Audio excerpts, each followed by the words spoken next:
Through my 26-year journey, we actually just launched our first investment fund in 2013, right? I went through 2008, got my ass handed to me, had to start all over again, 2010, finally got my act together, started slowly but surely, and I created my first investment vehicle in 2013. Automation to email responses, putting in frequently asked questions, building like a bot on our website to get the FAQs going, to create more faster responses to investors that are already with us, put an FAQ or build that out, some AI to do some soft verification calls for investors that are interested in investing with us, is set it up for like a quick 5-minute checklist for them to call out.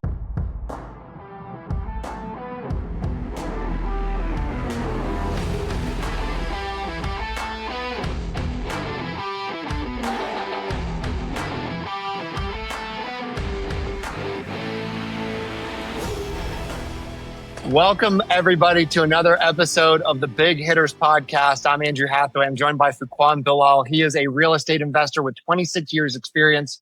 He founded a company called NNG Capital, which is a real estate investment firm. And he is on a tear with podcasts. He just told me before this call, he's trying to be on 100 podcasts before the end of the year. That's crazy. That's a lot of podcasts. Fuquan, thanks so much for joining us. I appreciate it. Yeah, that's the goal. A buddy of mine, he does podcasts on infinite banking. And at the end of the year, he had told me he did 120 podcasts. And I was like, what do you find the time for that? And, what do you get out of it? So for me, I was like, wow, I'm slacking. I need to do more, right? It was motivation for me to do that. And I was like, hey, so many people haven't really heard my story.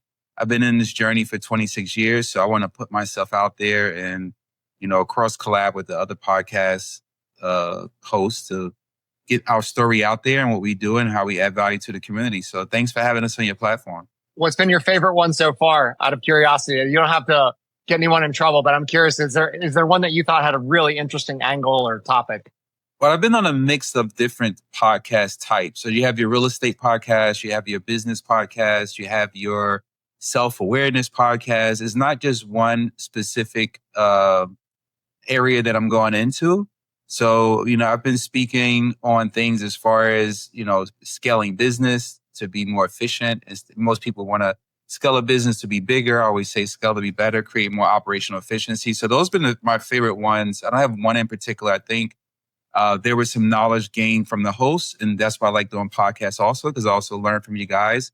And there was some jewels that I was able to share from my experience personally and business-wise on, things that we're doing to keep operational efficiency, the systems and processes that we have in place and we've implemented, using the right KPIs, making sure that you have an entrepreneur operating system in place, that you're tracking the annual, quarterly goals to a weekly, mapping out your 13 weeks at one time, during each quarter. So, those are my favorite ones when we start talking about the real nitty gritty behind business, and the hardship. So, do you follow is it the 12-week year? Do you follow that? No. So our company runs off of EOS, the Entrepreneur Operating System, is a book by Gino Wickman. Highly recommend it. It basically teaches companies how to become systematic, right? How to create your 5-year, 3-year goal, then back that into a 1-year goal. And then you have quarterly goals, which they call rocks actually in the book, to address, right? So if you use the glass jar analogy, the rocks go before the pebbles go before the sand. So things that matters most must never be at the mercy of things that matters least. And it teaches you how to have a weekly pulse on those rocks, right? The top items that's going to drive revenue in a business or make a significant change in a business, and making sure that your team is in alignment with that.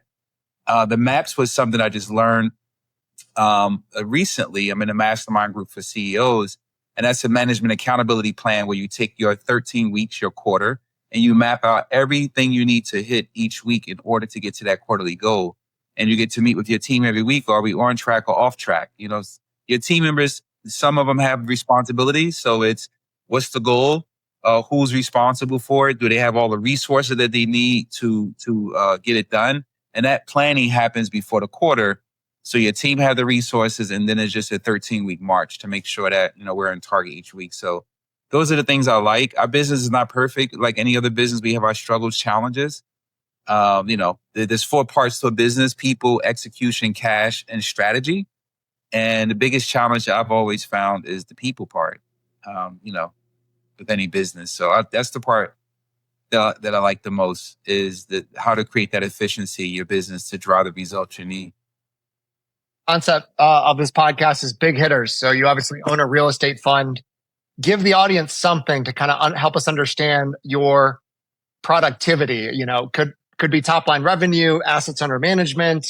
Like how do you typically share that? Maybe even as you talk to investors. Sure. So, through my 26-year journey, we actually just launched our first investment fund in 2013, right? I went through 2008, got my ass handed to me, had to start all over again, 2010, finally got my act together, started slowly but surely, and I created my first investment vehicle in 2013. Before then, I used to just raise money from mom and pops individually, where they would have a secured lien on a property. They would lend me money to do flips. That was my primary business back then.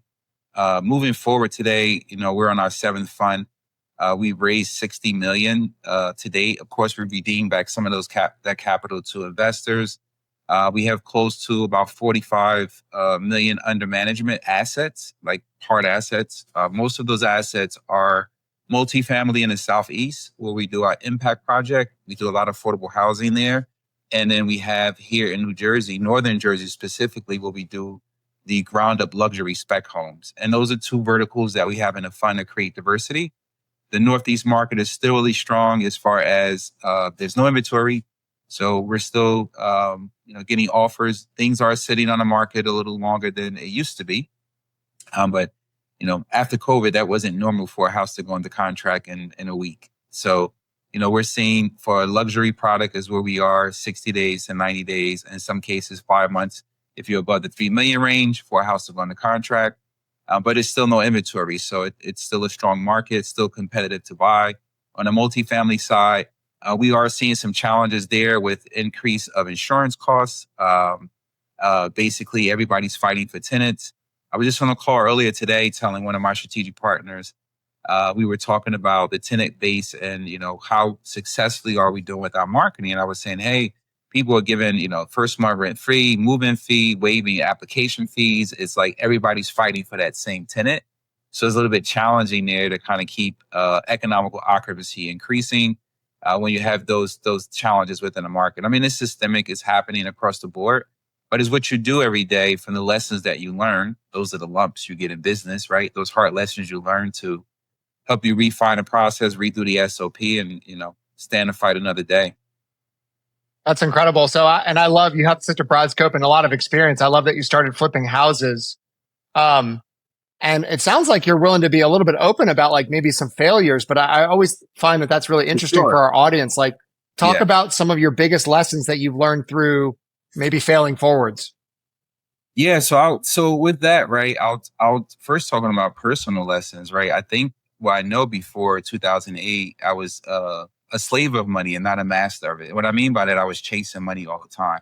So I wasn't the best father I can be to my kids. I really was just the business guy, right? Out 7 days a week chasing a dollar. When the market crashed, I got my behind handed to me, ran into a lot of financial hardship, lost a significant amount of my net worth. And that went through divorce and a whole bunch of other stuff. The best thing that came out of it for me was being a better father to my kids, right? Because the music wasn't playing anymore. There was no real estate happening. And the only thing I had was family. So pouring into my kids, raising my boys, getting them to where they were, kind of made me a better person. And it had me look within myself and discover that's where the real wealth was at. Doing meditation, journaling, creating those good habits along the line. That was actually something that helped me become more, because your business only grows to the extent that you do. I'm in business every day. We have challenges all the time. I would say most notable challenge is one that comes to mind on a single family project. We put a project under contract, put a significant deposit down. We had to fight the seller to get the deposit back, because when we got our zoning analysis, it wasn't what we wanted to build, and we were beyond the due diligence timeline. So that was a long fight. We were able to recoup some of it back, not all of it 100%. Out of $100,000 deposit we took a loss of $10,000, which was 10%. We let the seller have it, but it was still better than losing, the whole $100,000. So you have some of that stuff happen on a single family, a multifamily, where you put money down, what they call it hard deposit, and you can't, most of the time you won't get it back. You'll go into fighting with the title company, legal involved. But, those are some of the challenges that we run through on the residential side, or the reason we transitioned to ground up, because when we were doing the quick flips, we were running into issues where we got the house out, not as foundation issues. We wasn't able to see behind the wall. Costs would increase beyond the budget that we projected. So that would mean we had lower profits than expected, delayed timelines. Those are the things that usually happen when you flip. So we decided we tear the house down. We know the course moving forward. There's no foundation issues or anything. We can kind of build moving forward. So I think every hardship really was a lesson that we learned, and we know that there's more to come. I don't know any business owner that has had a straight line success across the board. There's always peaks and valleys. And when you're in the valley is where you get the grit, the proper mindset to keep pushing forward, to get back to the peak. And then you get punched in the face again, then you're in the valley. And it's just this constant cycle, right? So I come to learn that as long as you have mental equanimity and you're able to fight through those challenges and get the lessons you need out of them to protect yourself and mitigate any risk for the future, is where you overcome most of those challenges that you have. That's awesome. Sense? Yeah, totally. I shared a little bit of my story before this call about my first business leading to a breakdown. I believe time and energy freedom is one of your greatest resources. You mentioned family, being a better father. I think two of the greatest resources to achieve time and energy freedom are some sort of combination between virtual assistants, outsourced labor, and artificial intelligence. What things are you doing maybe that are uncommon or unique to achieve time and energy freedom? So we have a staff of 15, and 10 of our 15 are all virtual. So we've learned after COVID how to tap into that resource to give us the accountability partners, if you will, the assistants that kind of help us out. So that's given us a lot of freedom there.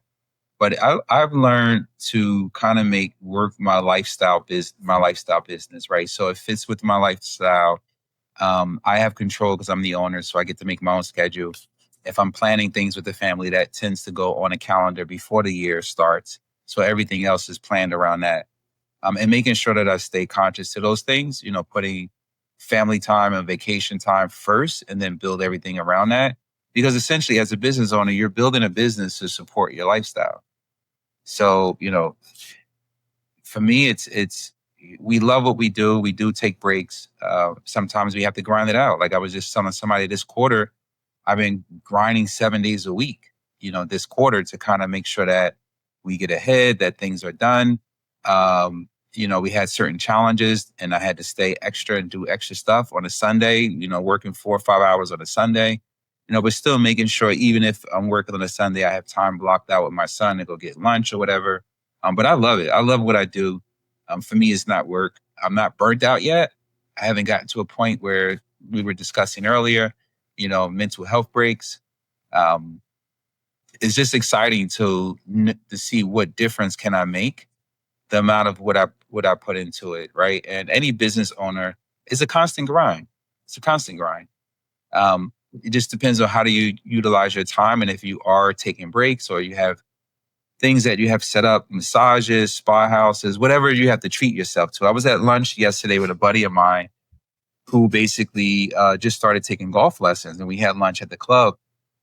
And he was like, I had to do this for me because I was working so much. And he was like, I love to work, but I started to regret it, because I was doing everything for all my family members, my kids, but I was never doing anything for me. So I went and got a golf membership so I can be out with the boys and enjoy the weather and hit the balls and break away from, working every day. And, whatever works for you. Artificial intelligence, how are you using it now? Where do you feel like you could be using it that you're not? How we're using it now for several things, especially marketing. It's really good with marketing, helping us put together strategic campaigns to speak to our avatar. We're using it a little bit for due diligence and reporting.